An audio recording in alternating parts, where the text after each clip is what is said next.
es mañana el Día Internacional, según me aclaró Alfredo, y por eso he puesto el 29, no que esté confundido. Y para los que no puedan ver la diapositiva, pues aparece una especie de nave y un astronauta, y eso es un guiño al responsable que inició de alguna manera que todo este estudio se pusiera en marcha, que es Andrés García, que trabaja en la Agencia Espacial Europea allí en París, ¿de acuerdo?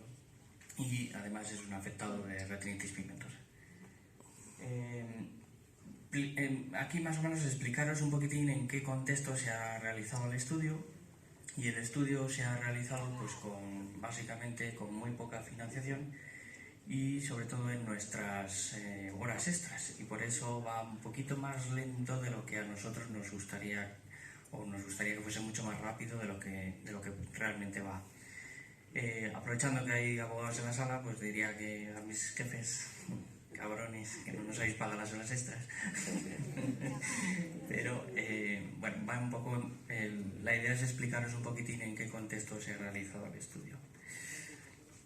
Básicamente, hoy en día la mayoría de los estudios introducen dentro de sus variables los biomarcadores. Los biomarcadores, la definición que da la FDA, que es la Agencia Americana de Farmacología, y la Agencia Europea del Medicamento, es básicamente una característica que se puede medir y es evaluable de un proceso normal biológico, de un proceso patológico o de una respuesta farmacológica. Dando esa definición, probablemente muchos de vosotros no queda claro qué es un biomarcador. Pero los biomarcadores se usan todos los días y se usan cuando vais al médico de cabecera. Por ejemplo, os toma la tensión arterial. El valor de tensión arterial es un biomarcador.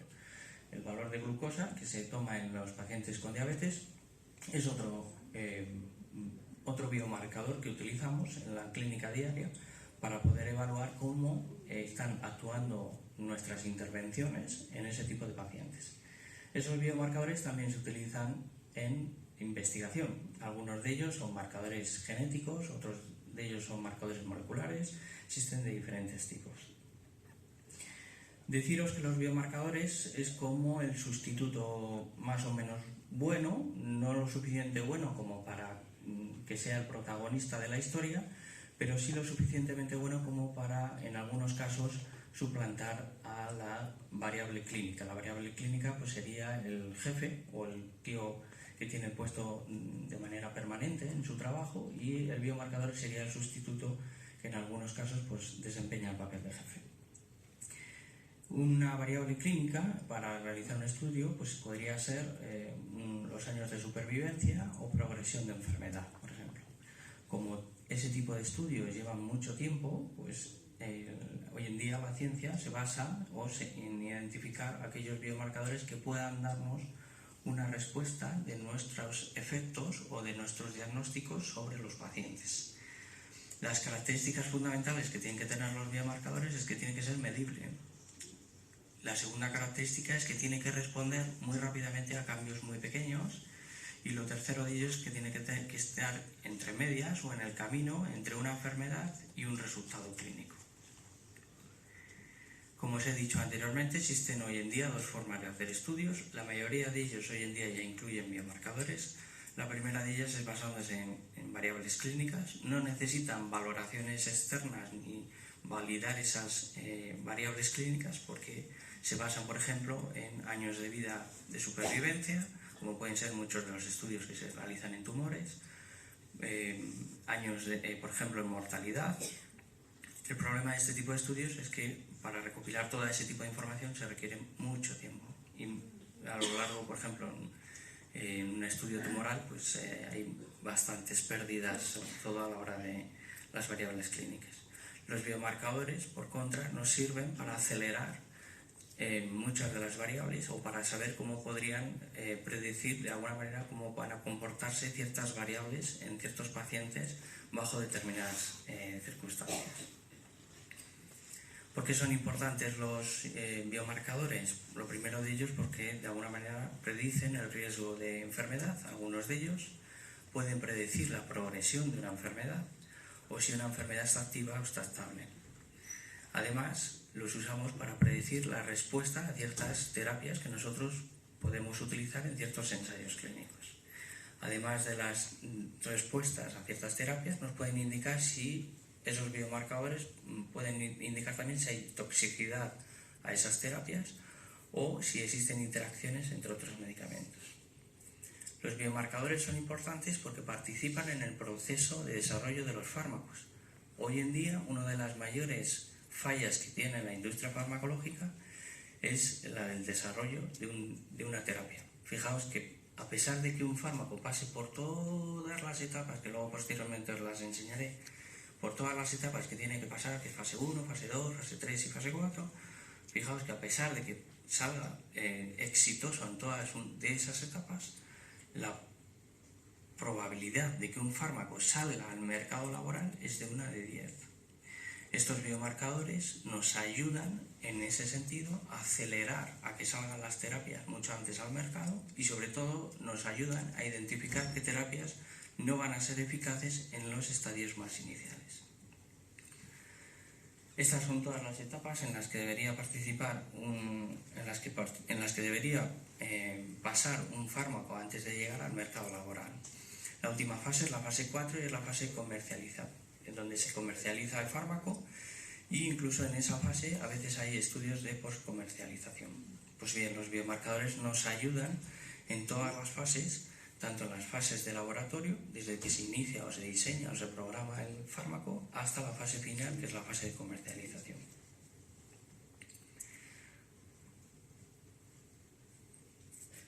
También son importantes los biomarcadores porque hoy en día la medicina, a pesar de que algunos creen que no avanza demasiado rápida, sí que avanza en el sentido de que de alguna manera, hoy en día la ideología de la medicina o de los ensayos clínicos ha cambiado. Ha cambiado en el sentido de una medicina para todos, es decir, antiguamente, pues por ejemplo, os ponen un ejemplo, las vitaminas son buenas para las distrofias de retina, pues todo el mundo a tomar vitaminas para las distrofias de retina. Sin embargo, a medida que avanzan y sacan nuevos biomarcadores, se ve que unas vitaminas no son buenas para todas las distrofias de retina. Por ejemplo, un paciente con Stargardt, pues la vitamina E no le beneficia en absoluto. Pasamos de una medicina para todos a una medicina estratificada, es decir, hemos sido capaces a través de ciertos biomarcadores de identificar a qué pacientes les puede beneficiar o en qué pacientes podemos tener un efecto positivo de ciertas terapias. El siguiente paso es una medicina personalizada, es decir, que cada paciente reciba aquella terapia que sea la apropiada para él mismo.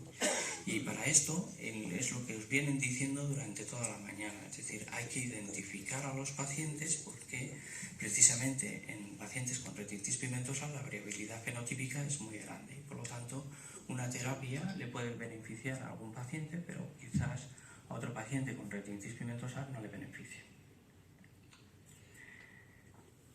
Bueno, está un poco alterada la diapositiva. El ensayo clínico que sería ideal para esto sería el ensayo en off-trial, que es, pues es un ensayo clínico que se hace con una sola persona, con un solo paciente. Este tipo de ensayos clínicos son muy caros, muy costosos, tampoco se pueden extrapolar al resto de los pacientes y sobre todo se realizan en pacientes que tienen enfermedades muy raras. Saber que existen diferentes biomarcadores y que los usamos unas veces para monitorizar la seguridad de las terapias que utilizamos, otras veces los usamos para identificar los pacientes que pudiesen estar en riesgo, otras veces los utilizamos como predictores de alguna respuesta a tratamientos y en definitiva existen hasta 7 biomarcadores. Alguno podría hacerse la pregunta de por qué entonces no hacemos todos los estudios con biomarcadores.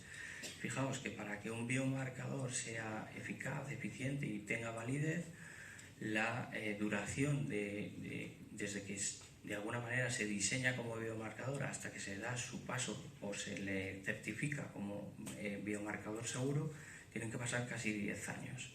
Esto en la mayoría de los estudios pues, sacan muchos biomarcadores, pero a la hora de validar los resultados de esos biomarcadores muchas veces no es posible por motivos diferentes. Uno de ellos pues, puede ser el coste que lleva validar todo este tipo de biomarcadores, otro de ellos es la variabilidad que existe entre los propios pacientes.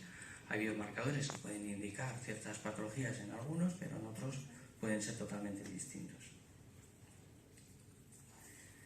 Nuestra experiencia en el yoga con los biomarcadores pues es bastante amplia y llevamos muchos años. Bueno, pues de alguna manera me gustaría pensar que somos, por lo menos en Valladolid, los líderes en biomarcadores y en buscar biomarcadores para diferentes enfermedades. Tenemos sobre todo biomarcadores o tenemos grupos muy fuertes para la identificación de biomarcadores del segmento anterior, sobre todo en el ojo seco, donde ahí os presento, por ejemplo, el grupo de superficie anterior, donde tienen numerosos estudios utilizando biomarcadores para una enfermedad que es inflamatoria, que es el ojo seco. También tenemos biomarcadores en pacientes que han tenido una cirugía refractiva, en la que desgraciadamente pues, han tenido una complicación que es un dolor crónico posoperatorio. Y bueno, pues deciros también, me siento también bastante orgulloso de uno de los investigadores pues es Eva, que también ha participado en el estudio de retinitis pigmentosa. Deciros también que, por ejemplo, se han utilizado biomarcadores para identificar a aquellos pacientes que pudiesen estar en riesgo de desarrollo de un dolor posoperatorio. Y también se ha abierto por primera vez, o la primera o la segunda en toda España, la primera unidad de dolor ocular en Valladolid, concretamente en el IOG. También se han analizado biomarcadores genéticos, sobre todo de farmacogenética, en pacientes con glaucoma. Se hicieron diferentes estudios y se vieron sobre todo cómo era la respuesta a determinados tratamientos hipotensores, analizando el tipo de unos polimorfismos o unos genes, unas variedades genéticas que tenían los pacientes. Y en la parte posterior del ojito pues tenemos también otro grupo, que es el grupo de retina, y que también se dedica a biomarcadores. Dentro del grupo de retina tenemos dos grandes áreas. La primera de ellas es una patología que es el desprendimiento de retina y una complicación que es la retinopatía proliferante. Y también hemos realizado diferentes estudios, sobre todo de identificación genética de pacientes que están en riesgo de padecer esa complicación. Y entre ellos pues me incluyo yo, en el que pude hacer la tesis en pacientes que tuvieron una complicación secundaria a un desprendimiento de retina. Dentro del segmento posterior, pues iniciamos un estudio con retinitis pigmentosa y el estudio se inició gracias básicamente a esta persona, que es Andrés Gálvez García, y él nos propuso una idea o nos expuso una idea en la que él tenía la sensación de que cuando padecía una situación de estrés puede ser laboral, o estrés puede ser tras una infección viral, o estrés puede ser una situación de agotamiento, por ejemplo, él lo que notaba es que su visión variaba y notaba o tenía la sensación de que su visión decaía. Y además, una vez que pasaba esa situación de estrés, parecía que como que había perdido visión, es decir, como que había progresado la enfermedad. A día de hoy existen cada vez más evidencias de que el estrés, existen diferentes tipos de estrés. Uno es el estrés psicosocial o psicosomático y otro es el estrés oxidativo, son diferentes, pero cada vez hay más evidencias de que el estrés, el psicosocial o el psicosomático, parece que afecta o hace que los pacientes con patología retiniana, no solo los pacientes con retinitis pigmentosa, tengan variaciones en la enfermedad. El problema de estudiar pacientes con una enfermedad degenerativa es que la propia enfermedad ya incluye sesgos, porque la propia enfermedad ya va a hacer o va a crear un estado de estrés en el propio paciente. Es una enfermedad crónica, la mayoría de los casos no tiene cura, o los tratamientos que existen tienen muy poco efecto terapéutico en el frenar el desarrollo o progresión de la enfermedad, por lo que esto crea una situación de estrés en el paciente. La mayoría de los pacientes con una enfermedad crónica, no solo los pacientes con retinitis pigmentosa, desarrollan factores de alguna manera psicológicos o estados psicológicos negativos, como puede ser pues, dormir mal, estados de ansiedad, estados de distrés. Todo esto conduce a una peor calidad de vida de los pacientes, conduce a un mayor riesgo de padecer ciertas patologías, entre ellas trastornos del sueño-vigilia, patologías cardiovasculares y sobre todo a un aumento en el gasto sanitario, porque son pacientes que están en riesgo y que van a desarrollar ciertas patologías por el mero hecho de vivir en una situación de estrés crónico, ¿vale? Gracias a Andrés, pues nos pusimos, en primer contacto lo hizo el profesor Pastor con Andrés Gálvez. Se hizo una colaboración con ACLAR. Para nosotros el IOBA no es nuevo colaborar con las asociaciones de pacientes, pero por ejemplo para mí sí era nuevo el tener una colaboración con una asociación de pacientes.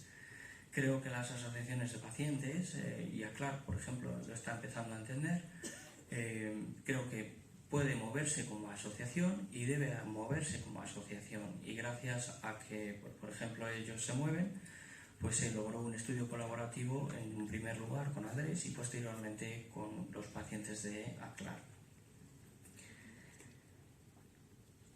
En este estudio pues se diseñó un estudio para poder analizar el estrés, a diferencia de otros estudios en los que intentan analizar una terapia génica o ver la respuesta de un tratamiento.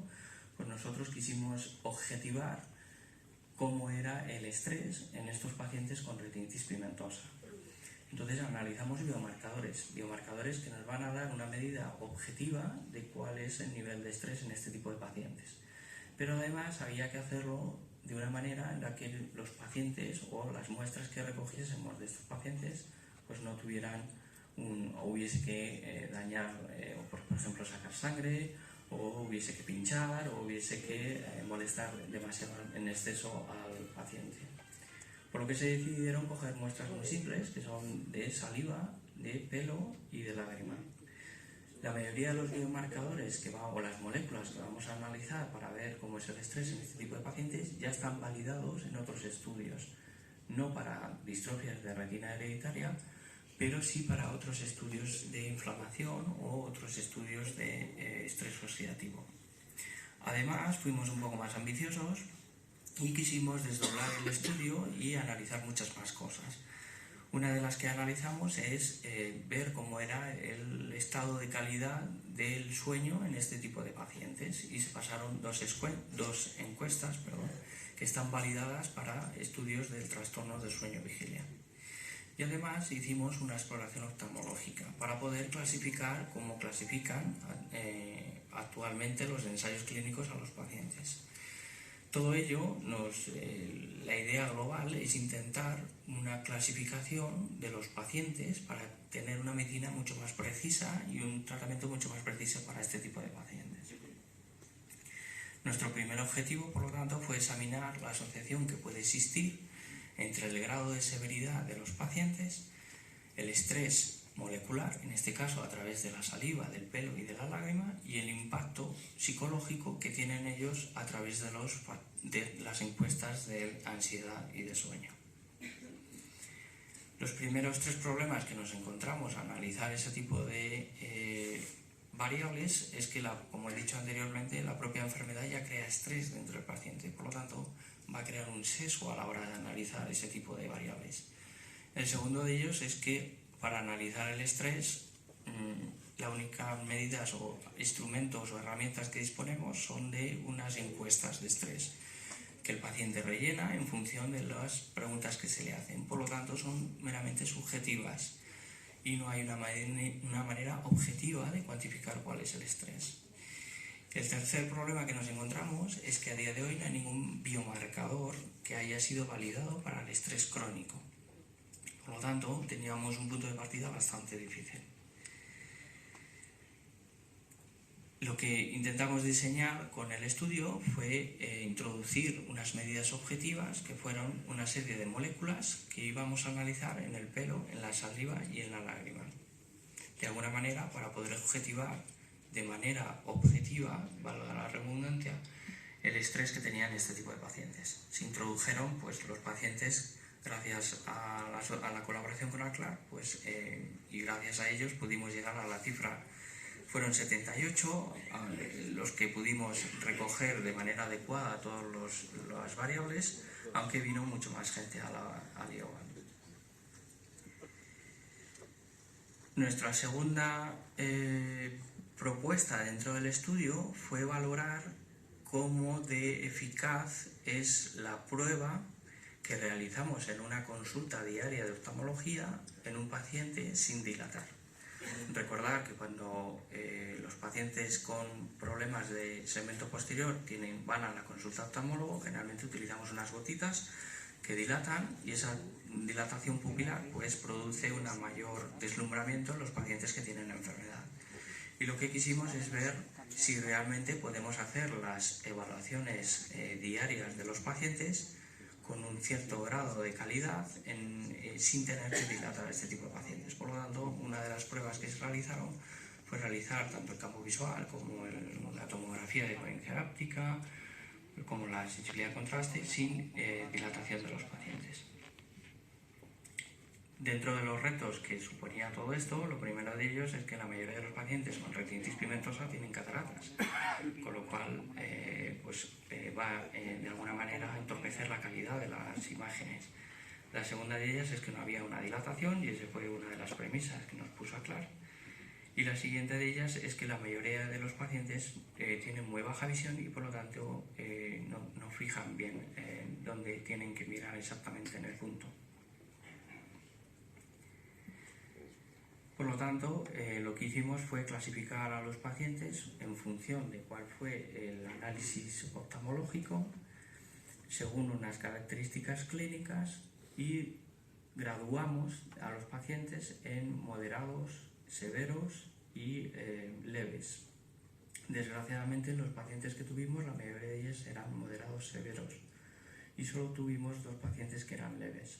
Por lo tanto, a la hora de analizar todos los datos, los 2 pacientes leves pasaron al grupo de moderados.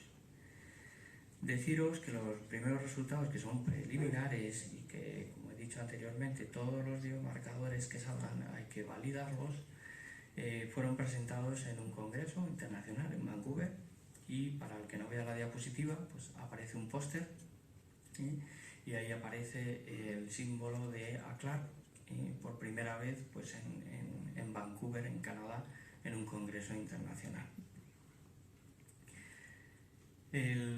Algunos de los resultados os los doy ahora, y eso es parte de lo que se ha conseguido en el estudio. El estudio sigue en marcha. Se analizaron 156 ojos de 78 pacientes, fueron 48 hombres, 30 mujeres, la media de edad fue de unos 51 años, y simplemente, como ya he dicho antes, tuvimos 2 pacientes con retinopatía pigmentosa leve, y la mayoría de ellos eran moderados severos.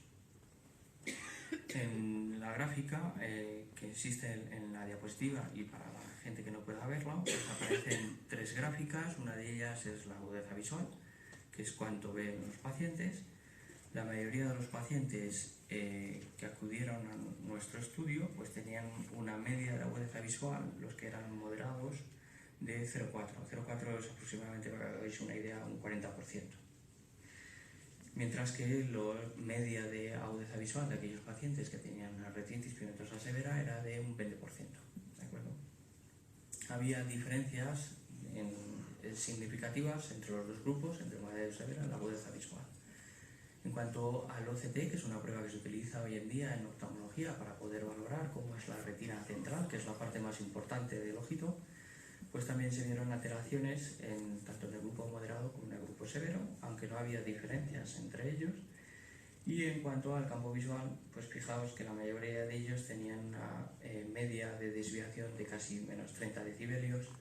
Eso aproximadamente es 0 grados de visión en el campo visual, tanto en el grupo moderado como en el grupo severo. Hicimos una correlación y vimos que la clasificación clínica se correlacionaba bien con las variables de agudeza visual, del espesor macular y del campo visual, del deterioro del campo visual. ¿Eso qué quiere decir? Que podemos clasificar, igual que clasifican los ensayos clínicos, con variables clínicas a nuestros pacientes de retinitis pigmentosa. Aquí hicimos el análisis de de calidad del sueño de los pacientes y se pasaron 2 encuestas que están validadas en otros estudios. Lo que nos vienen a decir las encuestas es algo que ya sabéis, que es que tenéis trastornos del sueño-vigilia. La mayoría de ellos tenían una pobre calidad del sueño, ¿vale? Pero sin embargo la mayoría de ellos no tienen una somnolencia diurna, o al menos en nuestro grupo de estudio. Quiere decir que vuestra calidad de sueño pues es bastante mala. En la gráfica o en la diapositiva aparecen 2 gráficas. Normal aparece un cuadrado que se divide en 3. Los normales serían pues, aquellos puntos más superiores, los que tienen una afectación leve serían los del medio y los que tienen afectación severa serían los de abajo. Había, en cuanto a somnolencia diurna, había muy pocos pacientes que estuviesen en la fila de abajo. Sin embargo, en cuanto a la calidad del sueño, pues la cosa cambia y tienen de la mitad del cuadro, pues casi el 50% aparecen pacientes con muy poca o con mala calidad del sueño. En cuanto al nivel de ansiedad, pues este fue un hallazgo que no es nuevo para vosotros tampoco, pero sin embargo lo que llegamos de alguna manera a percibir es que la mayoría de los pacientes que estudiamos no tenían la sensación de estar estresados. Y de hecho les preguntaba, ¿pero tú estás estresado? No, yo estoy normal, no tengo mis pulsaciones van lentas, no tengo sudoraciones, no tengo palpitaciones, yo no tengo la sensación de estar en un nivel de estrés o de ansiedad. Sin embargo, la mayoría de los ítems, que son otra encuesta de ansiedad que recogió o que fue recogida en dos momentos, reflejan que la mayoría de los pacientes pues están en un grado severo o alto de ansiedad o de estrés, ¿vale? La tercera parte es la parte que todavía está por desarrollar, que es la parte de los biomarcadores objetivos. La que sí se ha podido ya realizar es la de los biomarcadores en saliva y que vienen a reflejar un poco y vienen a, de alguna manera, confirmar lo que previamente ya se han realizado, se ha recogido con las encuestas. Aquí aparecen varios biomarcadores, uno de ellos es la testosterona, otro de ellos es el cortisol, otro es la alfa-amilasa, otro sería el TNF-alfa, que tienen que ver, son todos biomarcadores relacionados, por ejemplo, con la inflamación o con el estrés oxidativo. Pero, por ejemplo, hay 2 muy curiosos. El primero de ellos es el cortisol, que ya lo habéis oído esta mañana en la primera charla, y el segundo de ellos es la melatonina, que probablemente a muchos de ustedes os suenen, y probablemente alguno de ellos esté tomando melatonina por su cuenta a día de hoy. Seguramente alguno habrá oído que como tengo un trastorno de sueño-vigilia, pues voy a inflarme a melatonina. De los hallazgos que encontramos, lo primero de ellos es que los pacientes de nuestro estudio, no se pueden extrapolar a todos los pacientes con retinitis pigmentosa, los niveles de testosterona eran muy bajos. Bien, lo segundo que vimos es que el nivel de cortisol se disparaba. Esta muestra fue analizada o fue comparada con un grupo sano, ¿de acuerdo? Entonces, todas las comparaciones que aparecen en nuestro estudio se han comparado con un grupo de pacientes sanos que en teoría no tienen ningún tipo de patología. Por lo tanto, los niveles de cortisol comparados con un grupo de población sana pues eran elevadamente elevados, eran muy elevados, estaban en rangos elevados. Sin embargo, fijaos, luego existen otros marcadores de inflamación, que algunos de ellos sí son significativos, otros no, hay diferencias, y en el que sí que también había diferencias es en el de melatonina. La melatonina, por ejemplo, tiene niveles muy bajos, por ejemplo, el estudio o el grupo de pacientes que nosotros estudiamos tenían niveles muy bajos de melatonina. El cortisol tiene que ver con el estrés y por lo tanto con la producción de ciertas hormonas, andrógenos y estrógenos, y por eso también la testosterona se ve influenciada. El cortisol elevado indica que el paciente está en un estado crónico de estrés y ansiedad. ¿Esto a qué conduce a la larga?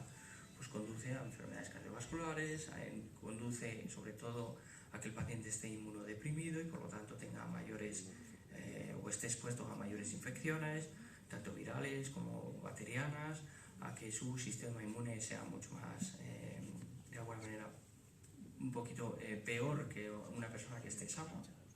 La melatonina, ¿a qué conduce? Pues conduce sobre todo a que es una especie de despertador y es la hormona que nos dice cuándo debemos irnos a la cama y cuándo podemos estar en el sueño vigilia. Tanto el cortisol como la melatonina lo que hacen es una especie de reloj y lo que nos hace es funcionar para saber que si estamos de día o si estamos de noche. En función de cómo regulemos estas dos hormonas, pues el cuerpo va regulando o va produciendo diferentes tipos de tanto proteínas como enzimas como hormonas.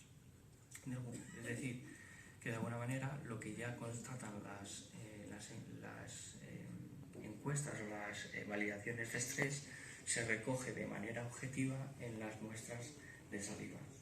El siguiente paso sería, deciros que para los siguientes pasos y gracias a la colaboración entre ACLAP y el IOBA, pues nuestro proyecto fue seleccionado para recibir fondos de la gerencia de la convocatoria de investigación de la Gerencia Regional de Salud.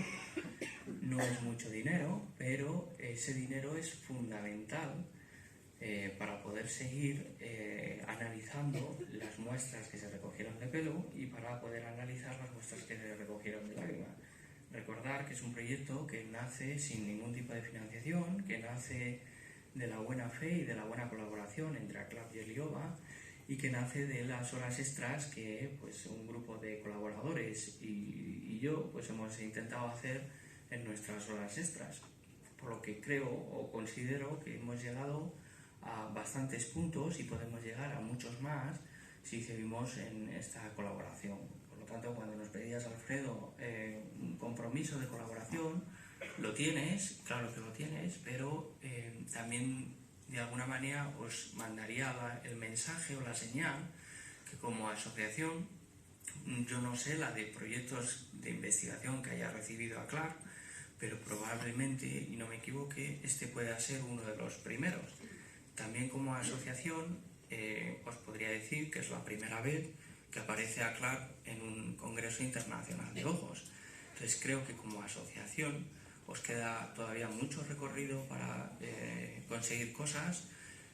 Por supuesto, contáis con nuestra ayuda para, sobre todo, continuar con proyectos de investigación en los que, desde luego, seguimos trabajando. Los siguientes pasos son un poco más ambiciosos, como os he dicho anteriormente. El primero de ellos sería terminar el estudio y ver qué biomarcadores pueden ser utilizados o pueden ser validados tanto en pelo, en lágrima o en saliva. Y el objetivo final es la clasificación de los pacientes. Existen diferentes maneras de clasificar a los pacientes.